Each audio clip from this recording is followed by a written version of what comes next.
சேலத்தில் வரும் 4ஆம் தேதி நடக்கவிருந்த தமிழக வெற்றிக் கழகத்தின் பரப்புரைக்கு காவல்துறை அனுமதி மறுத்துள்ளது. கடந்த செப்டம்பர் மாதம் கரூரில் நடந்த தாவேகா பரப்புரையில் 41 பேர் கூட்ட நெரிசலில் சிக்கி உயிரிழந்தனர். இந்த சம்பவத்திற்கு பிறகு மக்களை சந்திக்காமல் இருந்து வந்த விஜய் 2 மாதத்திற்கு பிறகு சேலத்தில் தனது பிரச்சாரத்தை தொடங்க திட்டமிட்டார். இதற்காக தாவேகா சார்பில் சேலம் மாவட்ட காவல் ஆணையர் அலுவலகத்தில் மனு அளிக்கப்பட்டது. ஆனால் டிசம்பர் 4ஆம் தேதி கார்த்திகை தீப திருவிழா என்பதால் அன்றைய நாளில் பாதுகாப்பு பணிகள் இருப்பதாக கூறி காவல்துறை அனுமதி மறுத்துள்ளது.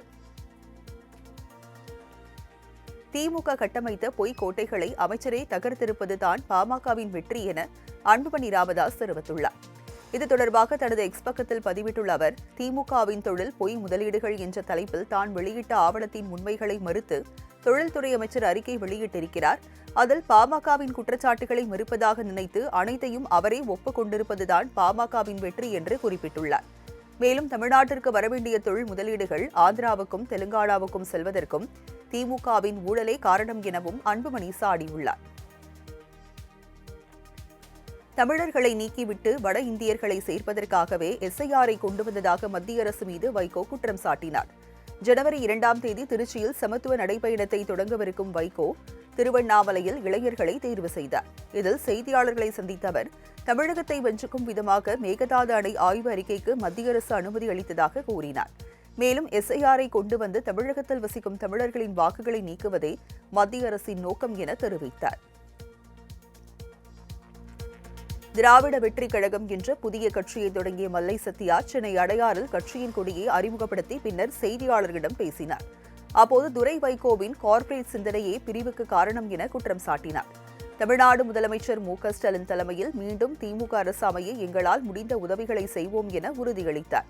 மேலும் அவரிடம் மதிமுக ஃபைல்ஸ் வெளியிடப்படுமா என்று செய்தியாளர்கள் கேட்டதற்கு, ஃபைல்கள் புகைப்படங்கள் அதிகம் உள்ளது என்ற மல்லை சத்யா, சட்டமன்ற தேர்தலுக்கு பிறகு எஸ்ஐஆர் நடத்திக் கொள்ளுங்கள் என்றும் மத்திய அரசுக்கு கோரிக்கை விடுத்தார். உதயநிதி ஒரு திடீர் அரசியல்வாதி, திமுகவின் ஃபாஸ்ட் ஃபுட் உதயநிதி என அதிமுக செய்தி தொடர்பாளர் வைகை செல்வன் தெரிவித்துள்ளார். எஸ்ஐஆர் முறைகேடுகளில் ஈடுபடும் திமுக அரசை கண்டித்து அதிமுக சார்பில் காஞ்சிபுரத்தில் கண்டன ஆர்ப்பாட்டம் நடைபெற்றது.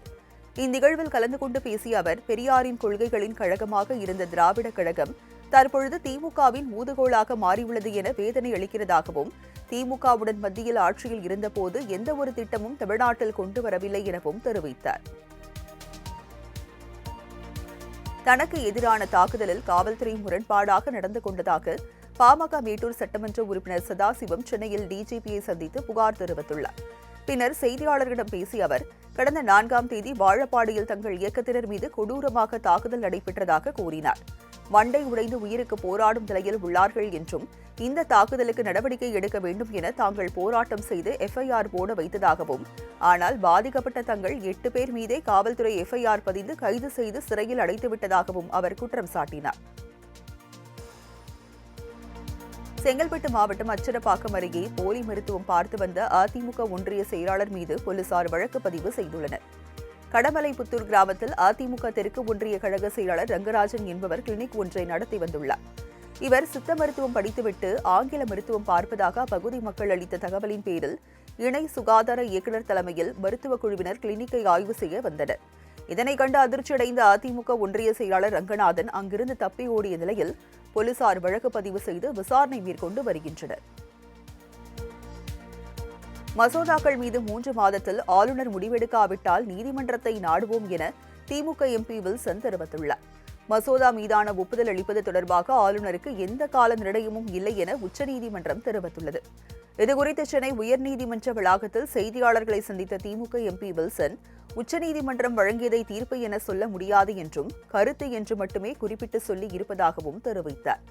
உச்சநீதிமன்ற உத்தரவின்படி ஏற்கனவே நிறைவேற்றப்பட்டதாக அறிவிக்கப்பட்ட மசோதாக்களுக்கு எந்த பாதிப்பும் இல்லை எனவும் அவர் தெரிவித்தார். கரூர் அருகே கோவில் நிலத்தில் உள்ள வீடுகளுக்கு சீல் வைக்கும் பணியின் போது 4 பேர் உடலில் மண்ணெண்ணெய் ஊற்றி தற்கொலைக்கு முயன்ற சம்பவம் பரபரப்பை ஏற்படுத்தியுள்ளது. கரூரை அடுத்து வெண்ணெய்மலையில் பாலசுப்பிரமணியம் சுவாமி கோவிலுக்கு சொந்தமான நிலத்தில் ஏராளமான குடும்பத்தினர் வசித்து வருகின்றனர். இந்நிலையில் நீதிமன்ற உத்தரவின் பெயரில் சின்ன வடுகப்பட்டியை சேர்ந்த கண்ணம்மாள் என்பவரது வீட்டிற்கு அதிகாரிகள் சீல் வைக்க வந்தனர். இதற்கு எதிர்ப்பு தெரிவித்து 4 பேர் உடலில் மண்ணெண்ணெய் ஊற்றி தற்கொலைக்கு முயன்றனர். இதனை அறிந்து அங்கு வந்த காங்கிரஸ் எம்பி ஜோதிமணி, முன்னாள் அமைச்சர் எம்.ஆர். விஜயபாஸ்கர், திமுக நிர்வாகி முத்துக்குமார் உள்ளிட்டோர் அறநிலையத்துறை அதிகாரிகளுடன் வாக்குவாதத்தில் ஈடுபட்டதால் பரபரப்பு ஏற்பட்டது.